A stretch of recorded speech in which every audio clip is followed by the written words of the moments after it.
Olá pessoal, tudo bem?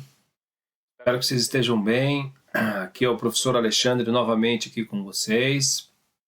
Trabalhar aqui com o conteúdo do 8º ano, do componente curricular de História, trabalhando o caderno do aluno, currículo em ação, currículo paulista. Vamos iniciar aqui, portanto, a nossa aula número 2.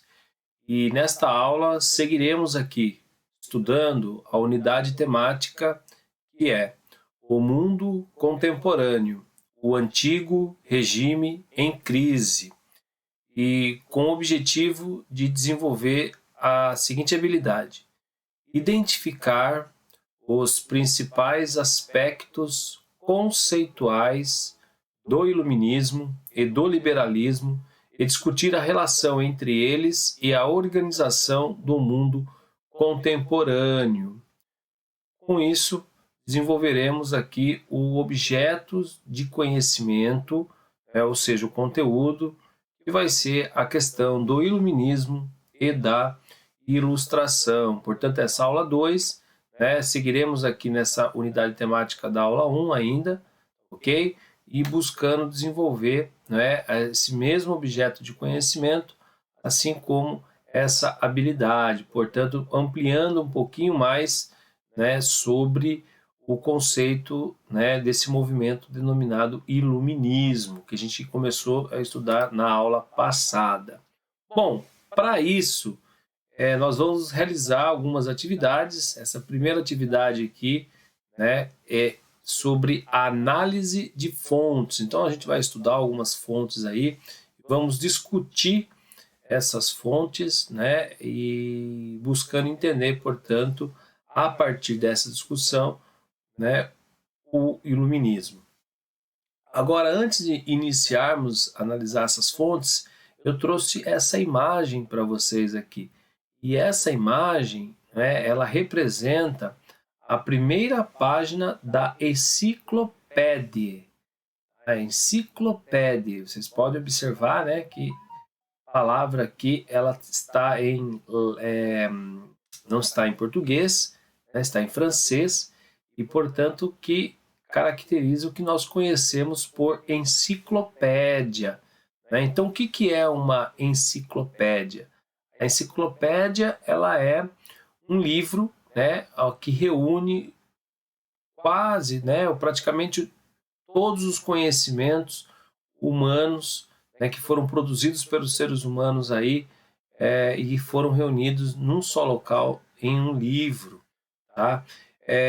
Nós temos aí, então, dentro de uma enciclopédia, assuntos variados relacionados à vida humana, ao conhecimento humano, mas também nós temos algumas enciclopédias mais específicas. Nós temos essa enciclopédia genéricas, que é mais geral, que abrange tudo que está relacionado ao conhecimento humano, e nós temos as enciclopédias específicas, que vai tratar de alguns assuntos específicos, como é o caso da enciclopédia de medicina, e por aí vai.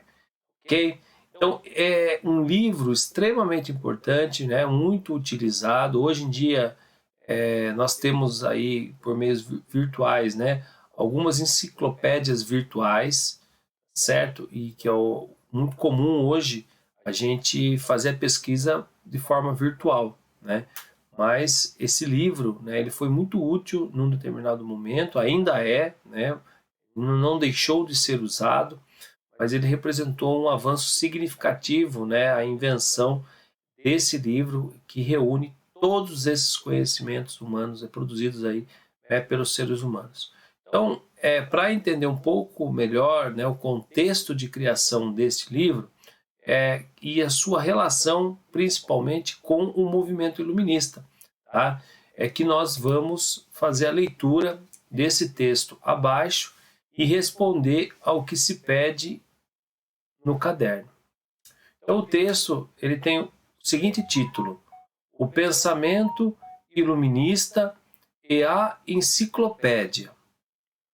O pensamento iluminista utilizou como meio de divulgação a enciclopédia, cujo primeiro volume foi publicado em 1751, uma obra de 35 volumes, editada entre 1751 e 1780, organizada inicialmente por Denis Diderot, que viveu de 1719 até 1784, e Jean D'Alembert, que viveu de 1717 até 1783, com a cooperação de Charles Louis de Secondat Montesquieu, que viveu de 1689 até 1755,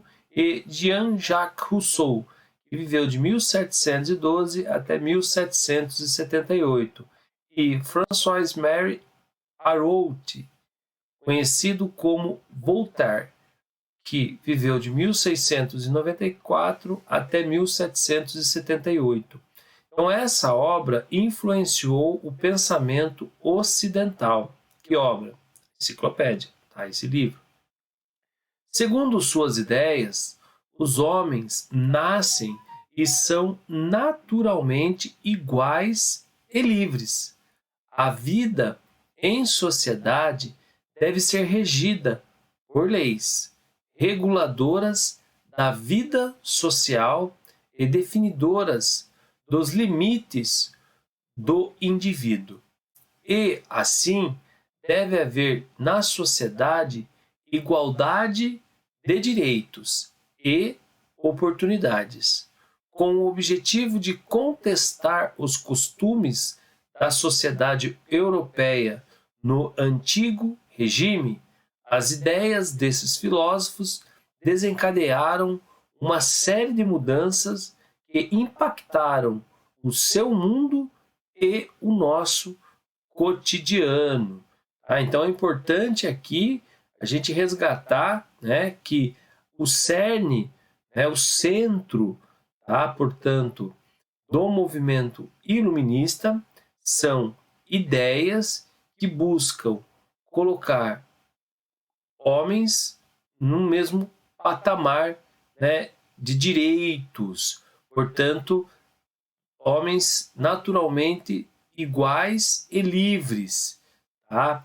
E que, para que isso aconteça, a vida em sociedade ela deve ser regida por leis, e essas leis é que vai regular, ela vai regulamentar as nossas vidas e vai definir os limites, né, que existem dentro da sociedade, aquilo que nós podemos e não podemos fazer, certo? Então, dessa maneira, nós tendo aí, deve haver na sociedade igualdade de direitos e oportunidades. Então, essas ideias aqui, né, de igualdade, de liberdade, de fraternidade, né, elas são, portanto, o centro do pensamento iluminista. E, a partir daí, né, muitos conhecimentos foram se produzindo, tá? E, consequentemente, um deles foi a elaboração aqui, né, da enciclopédia, que vai ser, portanto, através dela que esse pensamento iluminista vai se expandir, né, para a Europa, né, para o mundo que teve acesso, obviamente, a esse material, né, a esse livro, às enciclopédias e esses conteúdos. Então, é importante aqui esse entendimento sobre a importância da enciclopédia para propagar, para divulgar, portanto, o pensamento iluminista. Beleza? Então, dando continuidade aqui, nós temos o seguinte: vamos pensar um pouco. Então, agora, responda. Letra A. De que forma adquirimos os conhecimentos e as informações atualmente? Você sabe o que é uma enciclopédia? Então, acredito que está fácil de responder essa letra A, né? Mediante do que nós já falei para vocês. Agora aqui a letra B, ela diz o seguinte: segundo o texto, quem organizou inicialmente a enciclopédia? Quando foi publicado o seu primeiro volume, né? Então, é remeter lá ao texto lido anterior para retirar essa resposta. E a letra C, né, ela diz o seguinte: qual foi a importância da enciclopédia para o iluminismo? Olha, então, né, foi falado ali no texto, na explicação do texto anterior, beleza? Dando sequência aqui, agora nós vamos para a atividade 2.2 e diz o seguinte: agora, para compreender algumas das principais características do pensamento iluminista, vamos ler as fontes. Tá? Então, nós temos aqui a fonte 1, tá? Essa fonte 1 aqui, que está em aspas, foi escrito por John Locke, tá? no livro Dois Tratados sobre o Governo. Tá? Então, essa figura aqui ao lado que você vem vendo é de John Locke. Okay? E ele escreveu o seguinte: sendo todos os homens naturalmente livres, iguais e independentes, ninguém pode ser privado dessa condição, nem colocado sob o poder político de outro sem o seu próprio consentimento. A única maneira pela qual uma pessoa pode sujeitar a sua liberdade natural é concordando com outros homens, revestindo-se dos elos da sociedade civil. Ok? Então, John Locke coloca, né, na sua palavra, ele trata, portanto, né, da questão livre, de igualdade, né, e também sobre a condição de que nós, né, só podemos ser privado, né, de uma condição, especialmente através do poder político, não podemos, né, ser privados disso sem um consentimento, né, sem eu querer isso daí. Bom, mas seguindo aqui, nós vamos ter a fonte 2. E a fonte 2, ela já traz, né, uma citação aqui de Immanuel Kant, tá? No seu livro Crítica da Razão Pura. E Kant, ele diz o seguinte: a nossa época é a época da crítica, a qual tudo tem que se submeter. A religião, pela sua santidade, e a legislação, pela sua majestade, querem igualmente subtrair-se a ela. Mas então suscitam contra elas justificadas suspeitas e não podem aspirar ao sincero respeito que a razão só concede a quem pode sustentar o seu livre e público exame. Tá? Então, Kant ele destaca aqui, né, que a época então do iluminismo é uma época, né, da crítica, principalmente é uma crítica, lembrando lá a primeira aula, né, as bases do antigo regime, né, antigo regime representado através da centralização política na figura dos reis. Bom, em cima disso, nós temos uma atividade aqui. E essa atividade ela diz o seguinte: após a leitura dos textos, identifique as características do pensamento iluminista em cada um dos fragmentos, sublinhando-os e justificando no seu caderno a sua escolha. Então você vai retomar, né, a leitura dessas duas fontes, a fonte 1, né, que cita aqui, é uma citação de John Locke. Depois nós temos aqui a fonte 2, que também tem uma parte do pensamento de Immanuel Kant. E aí vocês vão, a partir da leitura desses, né, duas fontes, identificar as características do pensamento iluminista que está sendo defendida por esses dois pensadores. Tudo bem? A partir, né, dessa identificação, você vai justificar no seu caderno a sua escolha, porque que você, né, identificou aquela parte ali como uma característica do pensamento iluminista. Beleza? Então, continuando aqui, agora nós vamos para a atividade 2.3, que ela diz o seguinte: os textos a seguir são sobre o absolutismo monárquico e foram escritos por dois pensadores iluministas. Analise as fontes e faça o que se pede em seu caderno. Então, esses dois textos aqui nós vamos ter que se ater, eles vão falar sobre o absolutismo monárquico. O que é o absolutismo monárquico? Absolutismo absoluto, ou seja, o poder absoluto monárquico vem de reis. Então, o poder absoluto dos reis. Então, esses textos são sobre isso, tá? E foram escritos por dois pensadores iluministas. Então, vamos lá conhecer um pouquinho o que eles escreveram sobre isso?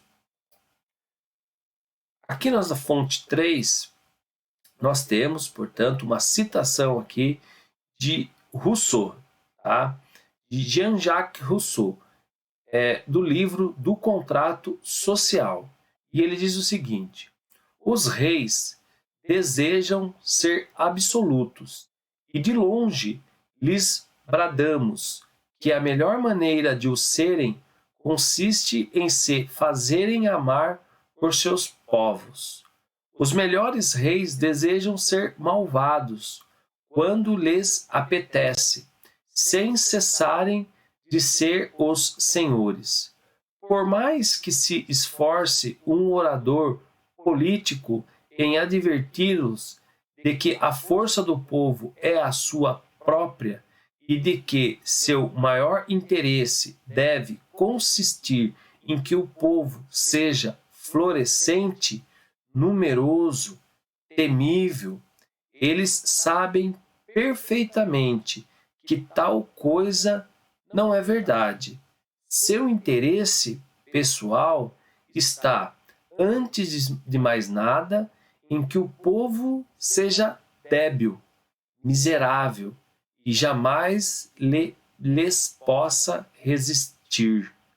Tá? Então, Rousseau escreveu aí, né, isso sobre o absolutismo monárquico. Aí nós temos a fonte 4, que ela diz o seguinte: pois se houver... essa fonte 4, antes de ler, né, ela foi escrita por Montesquieu, tá?